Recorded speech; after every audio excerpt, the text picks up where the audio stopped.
welcome back to our fourth session of Teachers to Teachers and our third in this series of talking on assessment. This is one of the things that LEA loves to do, and that's get teachers together. And we have a really good group of teachers, including an administrator, to share some ideas with us about what are we going to do next year. Drew, why don't we start with you? And just tell us where you're at. Sure. My name is Drew Gerdes. I'm the early childhood principal at Concordia in Shanghai, China, where we are now entering our fourth month of home-based learning. However, if you've been able to follow along during some of these sessions, you may have heard me say previously that some of our school in our high school grades and maybe middle school in the coming weeks will be able to reopen. So we're excited about that. We're excited. Erin. Hi, I'm Erin Rogers, and I teach third grade in East Tennessee, Knoxville specifically, at First Lutheran. So Cody, I'm gonna pass it off to you. Sounds good. I'm Cody Collier. I'm the 4th and 5th grade teacher at Anchor Lutheran School in Anchorage, Alaska, and I'm excited you guys are all here. And last but certainly not least, Kiara. Hi, I am Kiara Denholm. I am the 4th grade teacher at Our Redeemer Lutheran in Dallas, Texas. And I'm just the moderator here. I'm Kim Marxhausen from Lincoln, Nebraska. And I don't teach littles anymore, but I'm happy to teach teachers whenever I get the chance. So we've been talking about assessment. We talked a little bit about report cards, which is the big issue coming up. We talked about how assessment is just a very different process now, and we're starting to look at different things than from what we were doing in the classroom. And so we saved maybe the most tense, the biggest topic for last, and that is, what about next year? Because I'm thinking about when I taught, unless there was a staff change, I pretty much knew where those kids were going to be at when they came into my room. It was a little bit different in kindergarten when they were coming from several different places, but I could count on what they'd been taught and just kind of do a more informal survey with them to find out what were the weak spots. But it is so much different now. We've got some kids who haven't participated at all. You have some that have participated, but maybe they're struggling a little bit. You have others who are doing really well. What do you anticipate will be the challenges of starting a new class next year? I think one of the biggest challenges every year that we have is really seeing where those kids are. And if you're in the middle, like you said, you can, I worked with the third graders a lot. I have a good idea of what's coming up. But I think we're going to see such a big spread next year.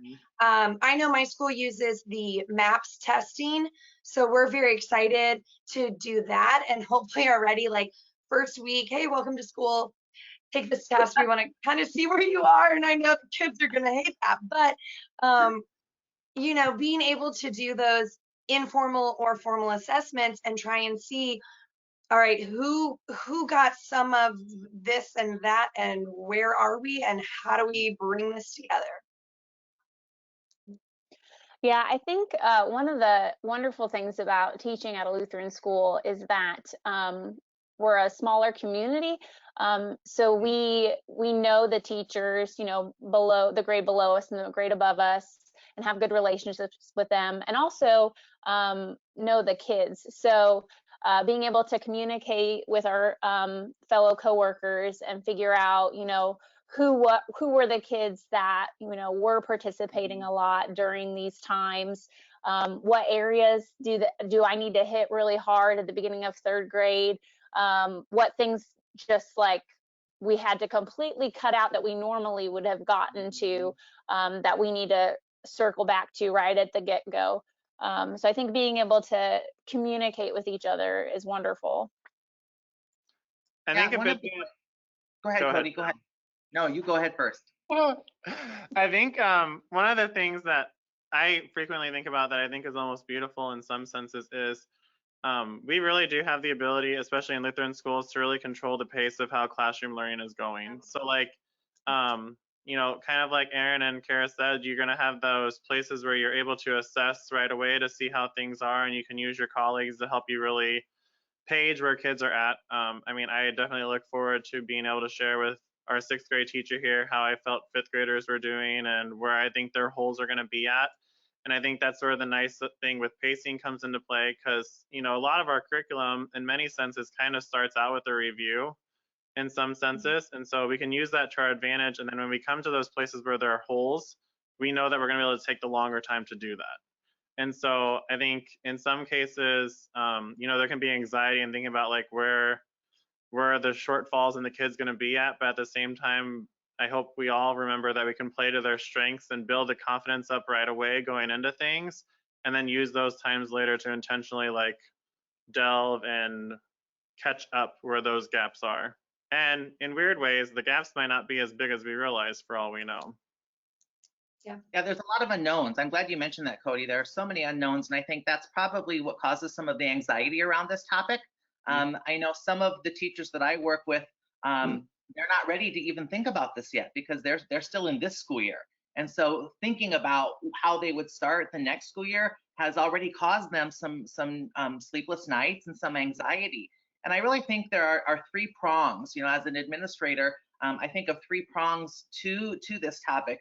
You know, they're the students. We have to think about the students. Some of them have not had the same social experiences during this period. And what does their summer look like? You know, I hear about states kind of reopening in the US, and we don't know what that looks like. Will kids be able to go to the community pool and socialize this summer? We don't know that information. What did they participate in during this time? We don't know that. I think parents will have some anxieties as well. You know, will my child be singled out? You know, will he need to repeat? We just don't know that information yet. And Kiara, you're right. We don't know. Maybe the gaps aren't as big. And so I think we have to consider that as well. And so we have to be mindful, but also have a positive mindset. And as an administrator, I need to kind of plant the seed in my faculty as well. That Kim, you kind of alluded to it. You know, if you're a veteran teacher, some of your practices at the beginning of the year might change a little bit because you always knew how your kids typically came in, and that might be a little bit different. I can't guarantee that it's going to be a little bit different, but planting that seed. And so the phrase that I keep sharing is grace upon grace. Grace upon grace. And as Lutheran school educators, as Christian educators, we know about grace because we've received it abundantly from Christ. And we have to share that as well. We have to share grace upon grace upon grace upon grace. And we're all really better off if we start the year without assuming things anyway. It really ups our game in terms of teaching. Kiara, what were you going to say? I was going to say, I think we need to be ready to be creative. You know, as mentioned, now we have a little more flexibility in Lutheran schools to kind of work with our schedule. And you know what? Maybe we end up taking an hour or whatever at the end of the day, and it's Corona catch up or something. And just trying to say what student might benefit from spending a little more time in what subject area, you know, as we figure that out and do more of the review. And I know that can be a hard thing as a teacher. I think about that. I'm like, oh, wait, I might have to loosen up a little bit on like where I think I strictly need to be in my curriculum because I need to spend more time going back over and reinforcing things that maybe didn't get as strongly learned this year. So is what I'm understanding that all of your schools are planning on passing every student in spite of the fact that some of them are not participating? How are you handling that issue? Yeah, ours are going on regardless unless there had already been like a prior concern expressed earlier in the year. Yeah, that's kind of where we are too. Yeah, or a parent has maybe requested it. Correct. Yes. Yeah, we had talked about with those kids that, you know, we're not getting anything from potentially, what would that look like if we maybe have some of that work spaced out over the summer as kind of like a summer school program. Thankfully, we did, probably like most of you, got through 3/4 of the school year. So a majority of the content for that grade level was taught, because May is always crazy anyways. It's just despite pandemics, there's spring musicals and class trips and you name it. And everything, yeah. Yeah. So, but yeah, I think that's still a little bit up in the air for sure of how that'll end up going. But yeah. I think that's a great example of grace upon grace, because you just hate to see a child held back because of family circumstances might have kept them from participating. I'm wondering, what kind of information are you going to hand off to that next teacher about this class you're giving them? So like for my side of things, like with a lot of my classes, I'm still grading the classwork as it is. But like while I'm grading, I'm noting like all my kids struggled with dividing by fractions, or all my kids had difficulty doing text to self connections or text to world connections or what have you. So it'll really be a lot more of like it won't be like Susie Q can't divide.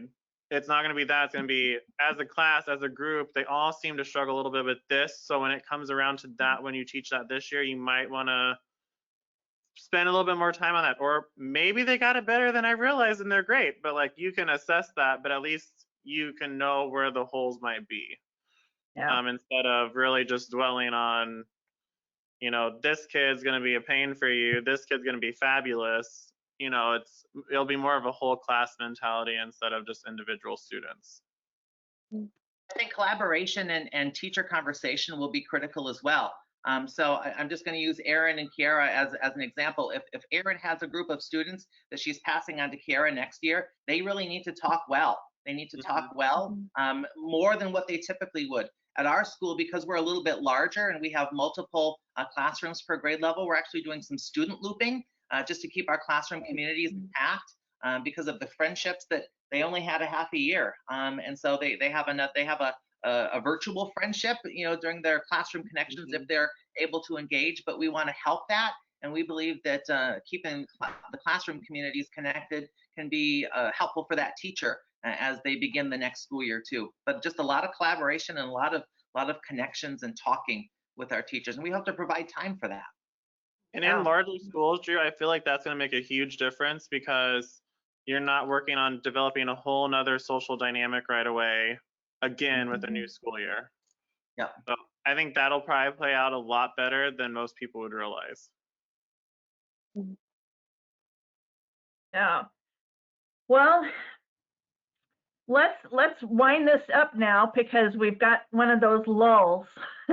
Another great discussion, and hopefully we just gotten some neurons to start firing in people's brains. And I would love to see the discussion carried on again in social media. In fact, I'm going to toss out this question for other people to consider, and that is, what are you going to do about next year with this temptation to eliminate all the non-essentials like field trip or some of those fun projects so you can have more time to get caught up? See, I see head shaking. Good. Let's discuss why that's not a good idea and how you're going to conquer it. So thank you to LEA again for bringing these great teachers together. One of the resources I want to tell you about are the webinars. Both Drew and I have done webinars on there, but you know what? Most of those webinars are done by people like Erin and Kiara and Cody, who are experts in their classroom. Not to, you know, put down Drew and I, because we are awesome, aren't we, Drew? Got it.